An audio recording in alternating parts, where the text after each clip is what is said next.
Good evening. My name is Lieutenant Colonel Stu Scheller, United States Marine Corps. I'm the current battalion commander for Advanced Infantry Training Battalion. I've been in the Marine Infantry for 17 years. Started my tour with Victor 1-8. It's the current unit that's doing perimeter security, dealing with the mess that's going on there. You can see open source reporting that there was an explosion and some people were killed. I know through my inside channels that one of those people that were killed was someone that I have a personal relationship with. Won't go into more details because the families are still being notified. Not making this video because it's potentially an emotional time. Making it because I have a growing discontent and contempt for my perceived ineptitude at the foreign policy level, and I want to specifically ask some questions to some of my senior leaders. And I'll say, as a person that's not at 20 years, I feel like I have a lot to lose. If you play chess, you can only see 2 to 3 moves out because there's too many variables. I thought through if I post this video, what might happen to me, especially if the video picks up traction, if I have the courage to post it.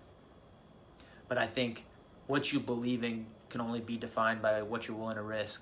So if I'm willing to risk my current battalion commander seat, my retirement, my family's stability to say some of the things that I want to say, I think it gives me some moral high ground to demand the same honesty, integrity, accountability from my senior leaders. And so I want to start with, we'll just use the Marine Corps. We'll just stick with the Marine Corps. So in the current fallout of Afghanistan, a lot of Marines were posting on social media, and in response to that, the Commandant published a letter, which is the service chief of the Marine Corps. And I want to read from it. It was dated 18 August, so only a week ago. The Commandant, sir, you wrote, "Some of you may be struggling with a simple question. Was it all worth it?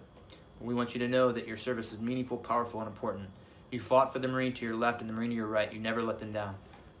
And then you go on to say that, if we're struggling, we should seek counseling, which, I get it. People have killed people. I've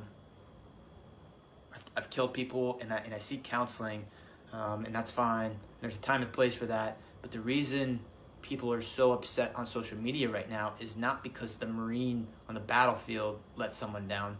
That service member has always rose to the occasion and done extraordinary things. People are upset because their senior leaders let them down, and none of them are raising their hands and accepting accountability or saying, we messed this up. If an 05 battalion commander has the simplest live fire incident EO complaint, boom, fired. But we have a Secretary of Defense that testified to Congress in May that the Afghan National Security Force could withstand the Taliban advance. We have chairmen of Joint Chief, who the Commandant is a member of that, who's supposed to advise on military policy. We have a Marine combatant commander. All of these people are supposed to advise. And I'm not saying we've got to be in Afghanistan forever, but I am saying, did any of you throw your rank on the table and say, hey, it's a bad idea to evacuate Bagram Airfield, the strategic air base, before we evacuate everyone? Did anyone do that? And when you didn't think to do that, did anyone raise their hand and say, we completely messed this up? I've got battalion commander friends right now that are posting similar things, and they're saying, wondering if all the lives were lost and if it was in vain, all those people that we've lost over the last 20 years. And he goes on to say that we're all part of a chain. While every link may not be tested, the strength of the chain is only as strong as each link, and you got to be, good link, something like that. And what I'll say is, and from my position, potentially all those people did die in vain if we don't have senior leaders that own up and raise their hand and say, we did not do this well in the end. Without that, we just keep repeating the same mistakes. This amalgamation of the economic / corporate / political / higher military ranks are not holding up their end of the bargain. I want to say this very strongly. I have been fighting for 17 years.